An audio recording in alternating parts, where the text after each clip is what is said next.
Hey, I'm Bob, and we're at the Tuesday night number 4 here at Deep Cove. And last week we had a great time trial race. Not everybody was terribly excited about it. Time trials are hard. But tonight we're back doing another pack race, and we have a very interesting course here. You can see it right here. We're going to leave Deep Cove, paddle around the corner, and looks very convoluted, and it is. So we go around Grey Rocks. This is called the Grey Rocks Hamber Figure 8. We're going to go around Grey Rocks, cut across the channel, around Hamber Island, in through the little gap here, back across, and back around Grey Rocks, and then all the way back home. Some rocks.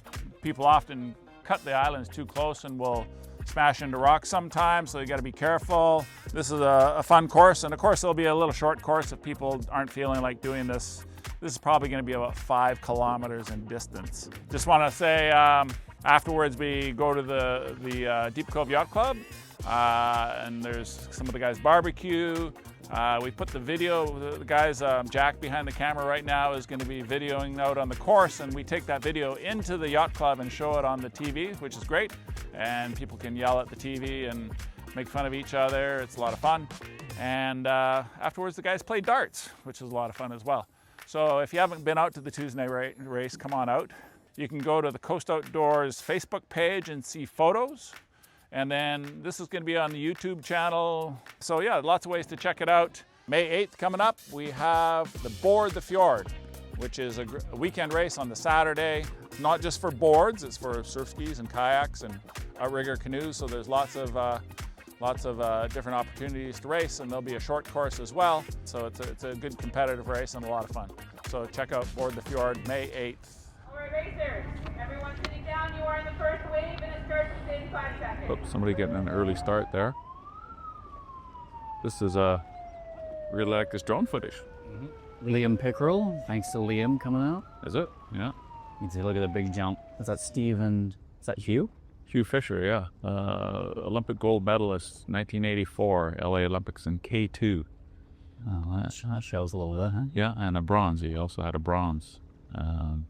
So he's kind of a legend. There's Chris and Shane right there on the left. Chris in the blue boat, blue arms leading out. These guys are going at a furious pace. Who else we got there? Well, they're double. There's Tristan and Brian, and they're double ski as well. Mm-hmm. Yep. It's cool. You can only see the packs that started to form. Yeah. Even early from the drone footage. It's cool. That is pretty cool. There's outrigger canoe. That's so one of the Ross brothers. I don't know if it's, let's see, is that Davey? Who is that? Or Chrissy? We've been getting some really good turnouts from the SUP community too. You can see some returning people. Sean McGowan is back racing. Yep. All in black. There's Mike Bremner. There's the Gary and Shannon, and their son Sky was out last night too. Well, and Elias out front going at a furious pace. Yeah. Well, if Elias and I, we got spoiler alert, we get humbled at the end by 14-year-old Axel. Is that him in the pink boat? That's him on the pink one up there, yeah. Oh, yeah. Wow. Steady Eddie Peter Allen. Yeah. Always brings it. Yeah, there's a pretty strong pack of 4 up at the front with Peter there, and then it's not too far behind this kind of the next pack. It'll be interesting to see if some of those guys can start moving their way and hanging onto the draft early so that they can stay with that lead pack. Yeah. Ron Relorda's right up there. No, I like how Gary Parsons is, no shirt, working on his tan, maybe. Does he ever wear a shirt? I don't know. I've never seen him wear a shirt. Yeah. I think he's barefoot and shirtless all year. Yep. Lifeguard at your Spanish bank somewhere. He's one of the lifeguards in Vancouver. There he is, way on the far side, red shorts. And the lifeguards could use a little bit of support right now too. If you've seen in the news, there have been some cuts to the guards on the Vancouver beaches. Yep. Yeah. I know there's a petition out there to help support the lifeguards and stop these cuts potentially. I'd sign up. There's Tim bringing up the rear, Tim Quarles. And a good crowd of people in the middle there. Yeah, there's some of our dart team members are in there. There's Mabel. I saw Sienna. Brian Gorman on the outside. Some great shots here. Yeah. Shauna's a beast, eh? Yeah, former Yukon River Quest participant. She'd do it once or twice? Oh, it's gonna test me once for sure. Once for sure, yeah. I did an OC race with her once, an OC2, and she was in the back. She was saying things like, "Is that all you got? Come on." Sounds about right. Yeah. Here you can see me very quickly tucking in behind Elias to get on the draft. Smart. Let the kid lead. Crafty racer there. Yeah. How is the draft on the stops? It's pretty good, eh? It is pretty good, especially depending on who you're behind. Elias, if he put a little more weight on, would make a little better wave, potentially, for me to follow. Mm-hmm. Noticing a lot of people on the NSP boards. Yeah. And certainly lots of starboard boards there, too. It's Mike Bremner. I don't know this guy. That's Colin Freeland. Oh, yeah. He's going out a good clip. Got a nice stroke. Yeah. He's a little quicker if he doesn't have his 60-pound golden retriever on the board with him too. There you go, leaders out front.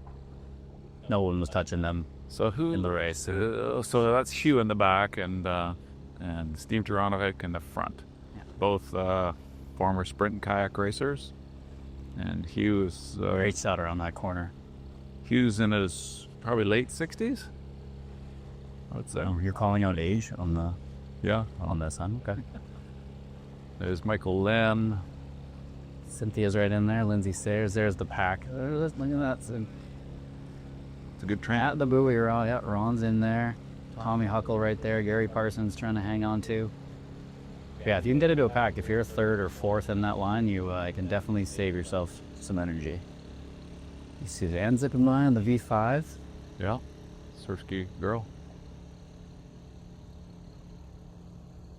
Yeah, it's interesting. Some racers, especially on the stop side, because without a rudder, drafting is easier for some than others.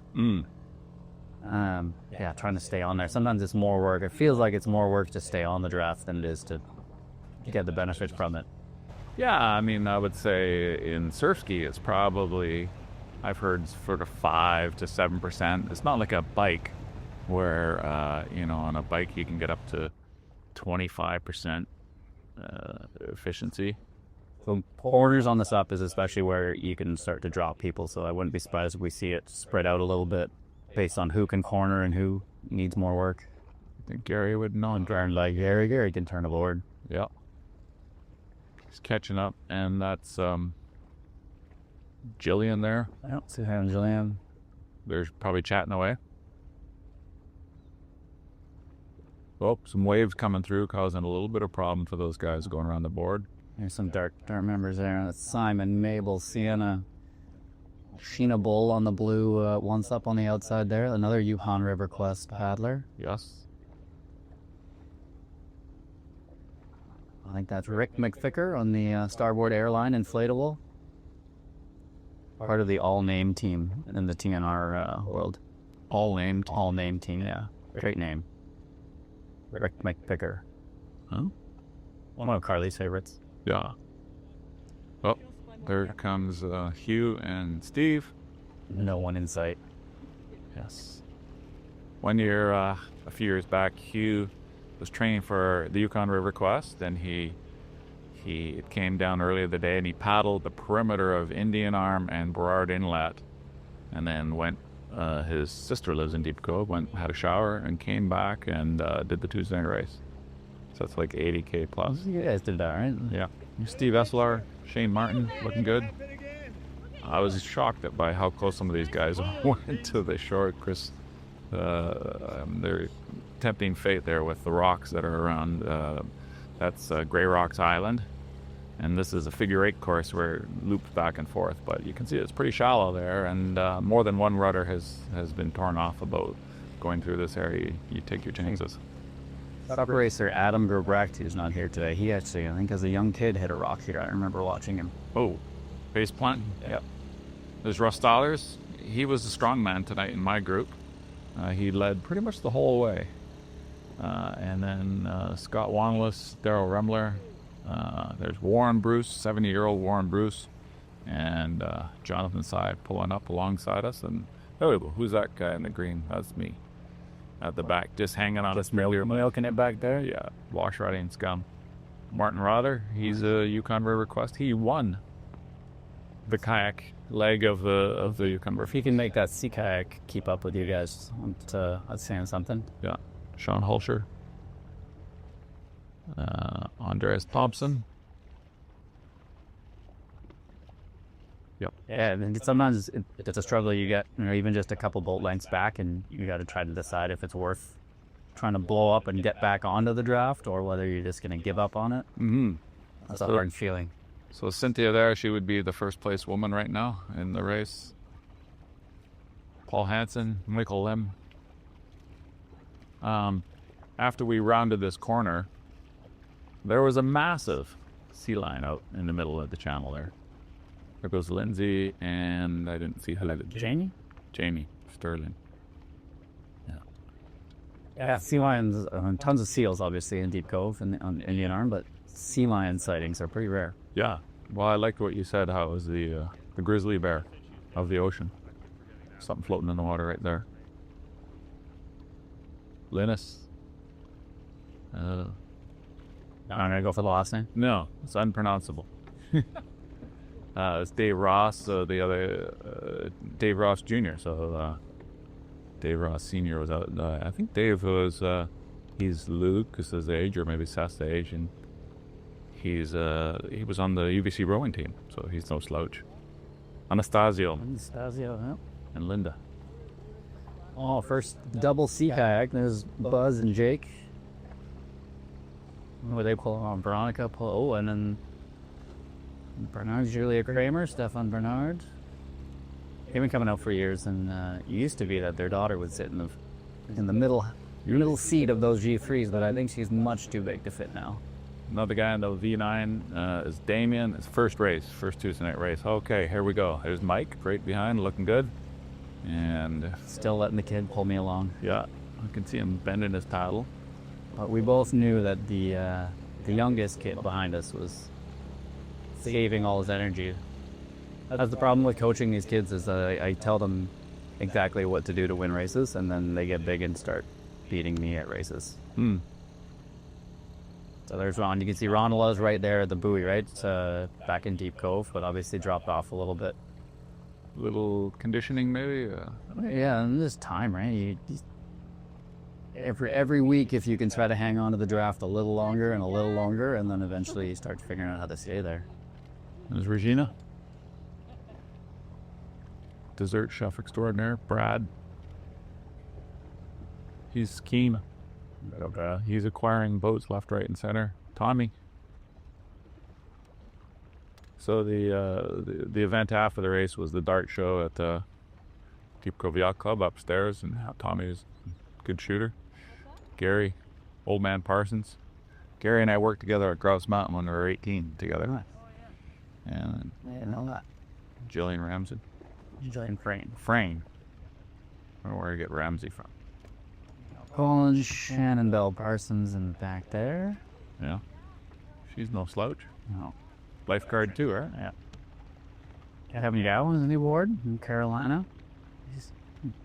I think he admittedly is still trying to figure that thing out a little bit. Oh. Now I think if I'm remembering the results, Sean is behind those folks right now. Mm-hmm. I think maybe there's a move to be made for Shauna there. Ah. I mean, well, we shouldn't be letting the cat out of the bag. Bob and Kaylin Eddy. More. Kaylin is definitely one of the longest running TNR participants we got. She's indeed, and even her daughter, she was saying she was carrying her daughter around when she was just a little baby, and now she's racing on her own sometimes. Reagan Ryan. Yeah, Reagan is no slouch, a very good cross-country skier. Well, and this is Sheena again. Sheena.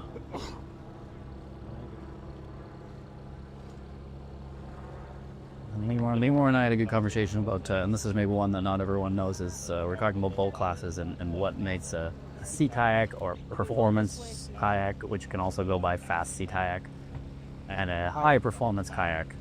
And I'm not going to go through the math, but there's a length to width ratio. Mm-hmm.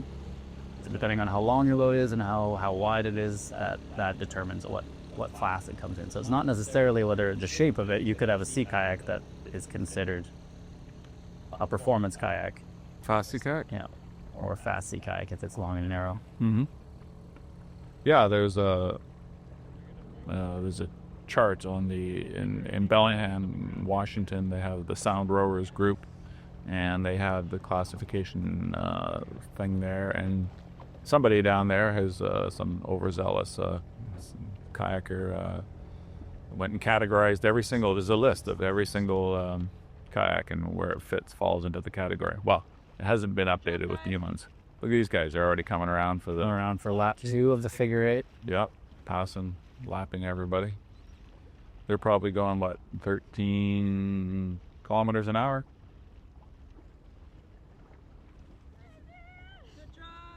Yeah, it's been awesome to see. We definitely had over the last 2 years. Good crew coming out from, kind of fueled by the Sup Life Vancouver squad, we'll call them.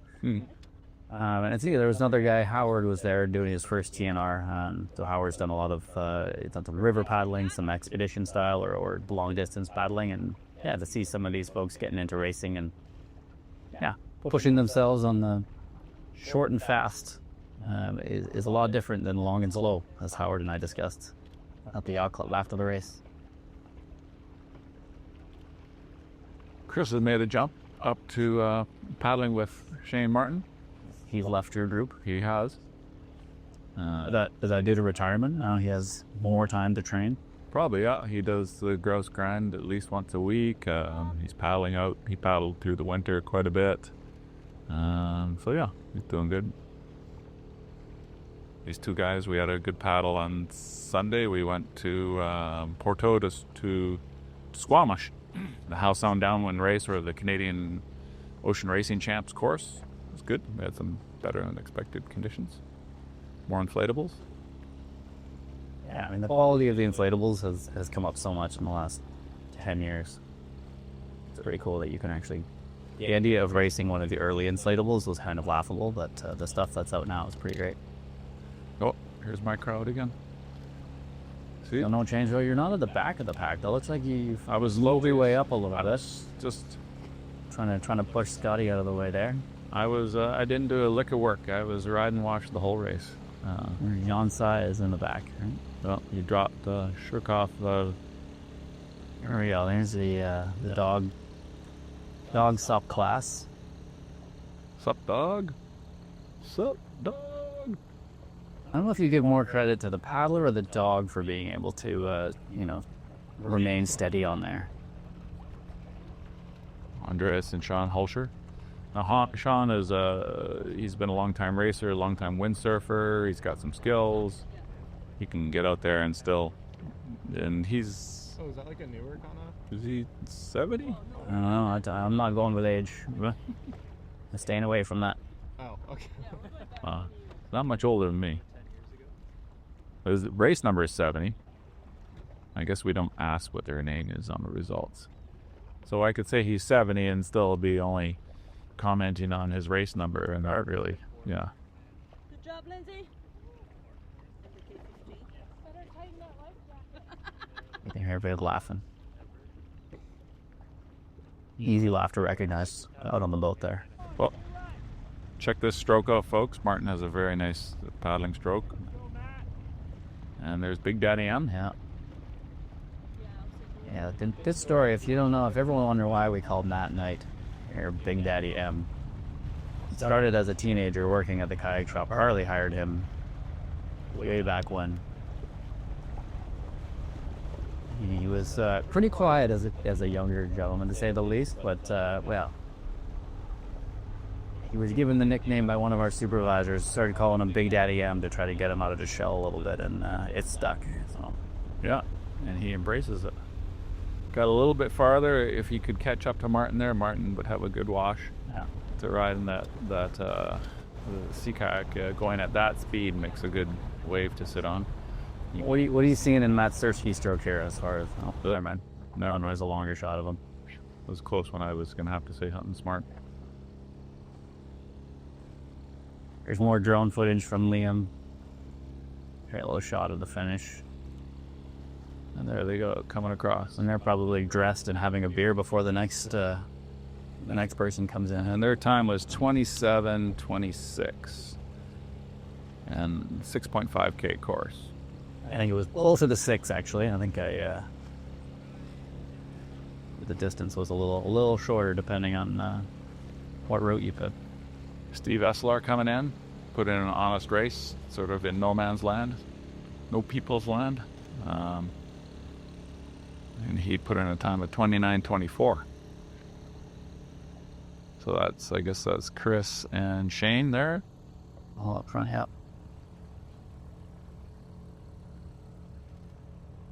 Here's Brad coming in. We won't tell anyone that maybe Brad did the short course out there. We'll just say he's right in there with those lead guys, right? Yeah. He had If you're watching this video and you haven't done TNR before, there is always multiple courses. So we have a long course, a short course, and even a rec course, depending on the races we set. So our goal is for you to pick whatever course you're able to complete in under an hour. So if you're feeling intimidated by seeing all these fast surfs going out and being able to do 10 kilometers an hour, there's always options. And the idea is just come out, you get a workout. Go work hard for an hour or less, whenever that means to you, is what it's all about. Yeah, there's lots of people that have been coming out for years, and they're just going out to have fun and hanging out and go out and get a little bit of an exercise. So who we got? Okay, so this is a big finish. I hope So Shane and Chris, yeah, we're gonna see this finish. I'd hope they follow them in, because this is good. Oh yeah, good. Some nice. There's multiple angles. We're really moving up here with our TNR video. Chris later on confessed, look at him yakking away there, Chatting. like he talks and talks, and Shane's like, I think he was said something that he might have blown it by talking, and then Shane, well, I'm not gonna say who wins, but there they go. You can see the speed differential. I guess they're coming up on Brad Heddler, so they're probably clicking along at 12 and a half, 13 and a half kilometers an hour. I always like these shots to see the difference. You can see a little bit of differences in boat design. Epic and Think are our two biggest brands that we see in the Cove. Shane's slowly edging ahead. Is Chris going to have a response to this? I always like in surf ski because you can tell that there's some people who go faster by upping their cadence. There we go. Yeah, there's the cadence pickup. Yeah. Whereas Shane, you can tell maybe kept his cadence similar. He's picking it up now, but just applied more power. And he has a lot of power to apply. Yeah, that Shane's boat it's an old boat, but it's a pre-preg. It weighs about 17 pounds. I ordered 3 of those at the same time, and I had one, and that one was actually sold to the late Paul Sabiston, and another one to Bernard Leroux, and Shane picked that up from Paul. Can't quite see the line there. What was the result? Did Shane get him? Yeah, I'm pretty sure. No. And here's the pack coming in. This was a good group. Shane got him by. So this is where you can see, was there somebody in the group that was maybe hanging on, conserving energy, waiting for this moment? John saw it. Did I say that? You can see. So you're taking a different line, maybe trying to go after a little bit. Yeah. Is this too early, Bob? What do you think? I thought I was going to get out there and sort of, sometimes you feel like you're the strong man. There's Russ now is paying the price. He spent the whole race out front. Daryl did his honest fair share of pulling as well. Me not so much. I won't talk about other people. But here goes John. You can see John's up in the cadence there, starting to pull a little bit. Yeah. Warren, 70. Scott falling off the pace. So you only got so many matches. It looks like Russ has burnt most of his matches now. Yeah. I sort of sat back a little bit. I thought I'd sit back and sit on Daryl's wave while they're going hard here, and then maybe I could slingshot past them a little bit towards the finish line. And Jonathan saw I had lots of matches to burn.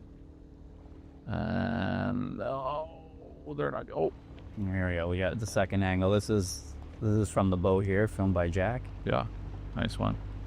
There's Warren. Warren spends his winter in Baja, so he gets lots of training in there. Oh, Jonathan's looking pretty solid. And there's no touch in him. This is where I try and take a run at Daryl here.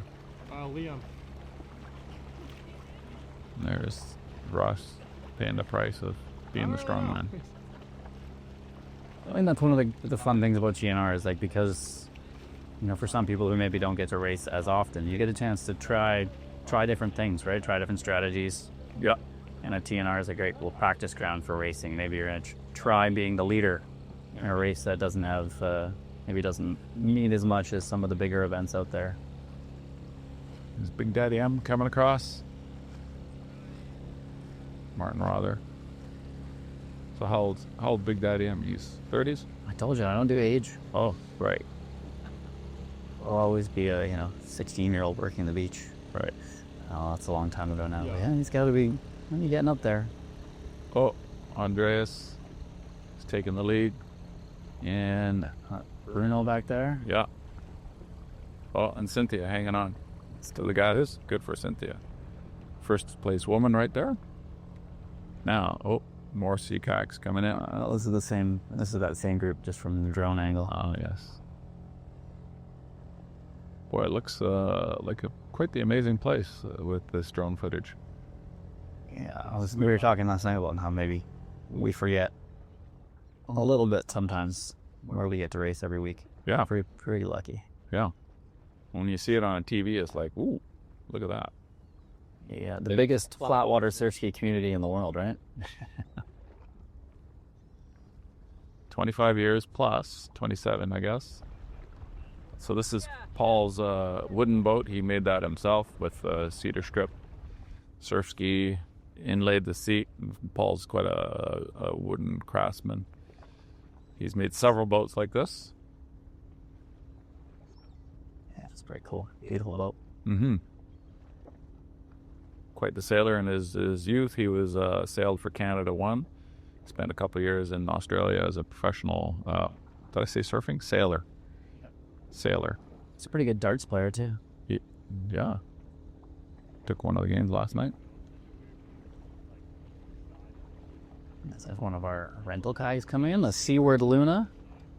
Apologize, I'm not knowing the name right now, but I'll have to bring that up.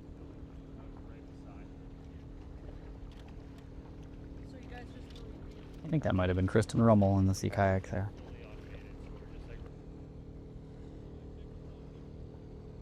These would be the short course people, a medium course. Yeah. And again, too, with the different categories as well, like it might feel intimidating when you're in a sea kayak and you're racing surf skis, but it is a separate category. You know, you're not really in competition. It's very different crafts. So again, it's all about competing against yourself, or maybe a friend, or just trying to get a little faster every week. So here's Whatever you're in. Dave Ross Sr., longtime OC paddler. He raced, he was a heavyweight rower back in the day, and there's Jody Boats. And Dave did the Yukon River Quest quite a few years back in a canoe with Ken Stanek. There's Linus. And Linus forgot his paddle last week, so he's probably pretty happy to have his wing blade back. Oh. Anastasio. And Linda Warren. You're pink. It's fun to see some more color in these boats as they've progressed, right? Yeah.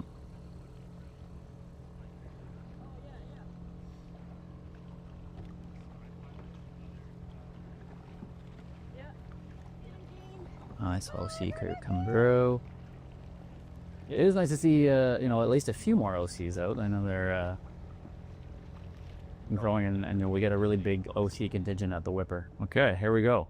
Here you can see the two kids, I'm calling them kids, have dropped me. So they gapped us a little bit, and I jumped back on, but I was blowing up, and then Axel tried to make a move, and I couldn't hang on. So both of these guys, I'm looking at the technique and not knowing as much about it. Whoop! It takes a little break. Elias told me he was cramping pretty hard. Was he? Yeah. He's getting old now, so he cramps now. It's new for him. What is he? 19? 19, yeah. Oh yeah, over the hill. So his better days are gone. These guys are going. They seem to be going way down, hinging quite a bit from the hips, like way over. I don't know. Is that? Yeah. The interesting thing with SUP is there is a lot of different techniques, and yeah, sometimes you'll see some people bent right over and trying to put as much of their upper body weight as they can onto that paddle. Mm-hmm. I think you can do this when you have a 19 and 14-year-old back. But as time goes on, that big hinge kind of can take its toll a little bit. But it certainly generates power. You can see Axel staggering his stance a little bit too, moving his feet around, trying to generate as much power as you can. Whenever I race up, I always have concrete feet, and they're in one place and they're not moving. We talked about that a little bit last night. Is the sport. You need the balance, you need the endurance, and then you also need the strength. It's kind of it's an interesting combination. Yeah, I've often thought about at one point, we should do something which the skills was that. That's the finish there, yeah. Is that the finish? No. This is the boat telling me to catch up, and me saying I can't. I am. That's all I had in me. So we've gone back in time a bit there, Yeah. do we? Peter, it's not far behind you, Mike. No, I know. Well, he beat me a couple weeks ago. Did he? Well, that was one of the first racer. Well, that goes in black. Thank you. Appreciate it. Peter paddles. Peter paddles paddleboards? Yeah. He paddles pretty much year round, doesn't he? Yep. Yeah. And he's doing the race to Alaska this year? Is he? He's had a couple cracks at it. Yeah, he loves the distance. The longer the race is, the happier Peter is, it seems. Mm-hmm. I think the first year he had some shoulder problems about 3/4 of the way through. And then, was it the next year that they had the big storm at the start? And so a lot of people didn't. I mean, just cross the lake. No, or no, try to, not the Yukon. Yeah. Here's boat 911. Mark and Tristan.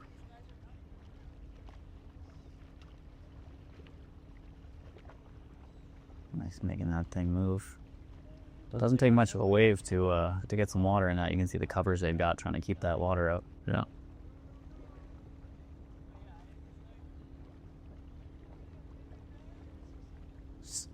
Star touring. I think you can see Ron in the back there. I think is that Natalia, I want to say. I hope I got that right.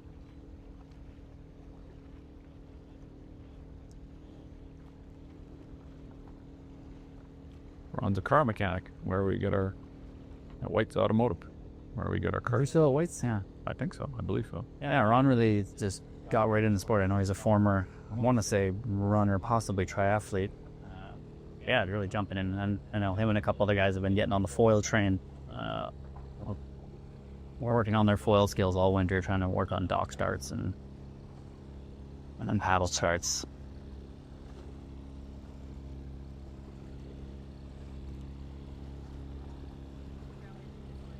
Diane McQueen. Yeah. One of the Keeners.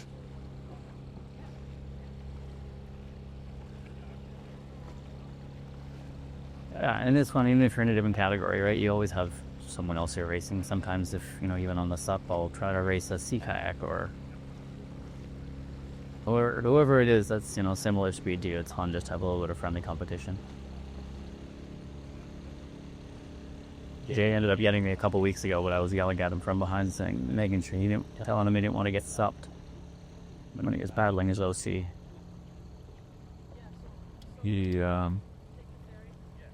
Warren Bruce, one of the Tursky guys, always says we spend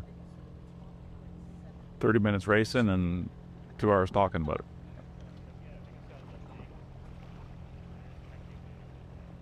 See, here's Tommy. So Gary was right on him. Is Gary still there? I think I see a little bow wash. There he is. Yep. Is Gary gonna have a push? Just I'm gonna hold her.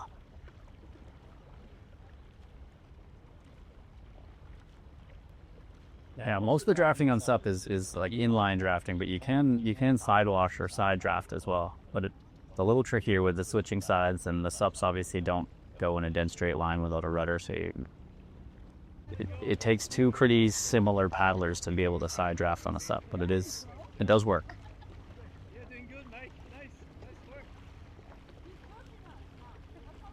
Okay, want some weight here. Certainly Shannon and Gary have quite a bit of experience that they can rely on, even though maybe if they're not in as good a shape as they have been in the previous years, they can rely on a lot of skill and experience and still be competitive. Savvy racers for sure. Yeah. And you see that with a lot of people.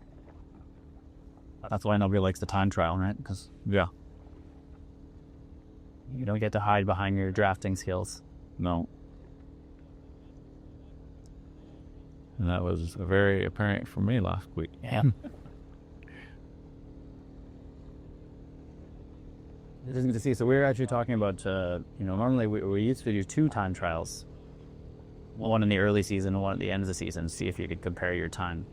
But we were talking maybe going back to the virtual TNR days and saying that at some point in the month of August we'll announce, and if you can go out there and GPS your another time trial around Jug, so do it on your own, and we'll get you to send in the GPS track. We'll come up with a prize for whoever can beat their April time by the most. Mm-hmm. Now I heard talk of, sorry, I missed the name, the guy that won the SUP, young kid. Axel.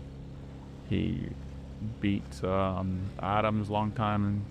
Yeah, Adam had the junior record for a while there. Evan held it before Adam, and then Adam had it, and yeah, Axel came in. Wow. Impressive. Is Carly on the dock? Whoop. And a little antics with the riding the wash. This is great to ride wash at the end of the race. You can work on some skills, how to sit on the wave, how to ride. Yeah, there's Michael. He's just learned how that. I was out in the motorboat and picked up the guys, and he just wanted to keep paddling, and then you're not really feeling the wave and feeling how it's carrying you. So you can this is good skills. A little harder with the SUPs, but some guys do it. Get out there and do it quite nicely. I always find too, you don't realize how hard you're working because it is quite fun. Yeah. Suddenly you've gone a kilometer, It doesn't look very impressive, but and then that's a lot of the fun out in Indian Arm and Burrard Inlet now with all the tugboats, and it's the only chance we get to surf waves in our neighborhood. Unless you're going to go out to Ambleside or English Bay, but it's you can have a lot of fun chasing motorboat waves. Yeah. One thing later in the season I'll be teaching the road to Ambleside. So we do 3 days of skill building at Kate's, and so a lot of that is chasing motorboat waves, learning how to surf waves, improving your forward stroke, and then on the 4th day we go to Ambleside and we test ourselves in the tide rip there. Look at Bruno's looking good there. We're wearing his Blackfish Paddles hats. Nice to see. Yeah. By Kobe PFD, another sponsor. Yep. All right, I think we're coming up to the end of our video here. Yep. So yeah, that's good. Let us know if you like what we're saying, or if it's fun, or if you're enjoying the video. What do they say on all the YouTube shows? And make sure you like and subscribe below. Yeah. Subscribe to. It really helps out what we do here.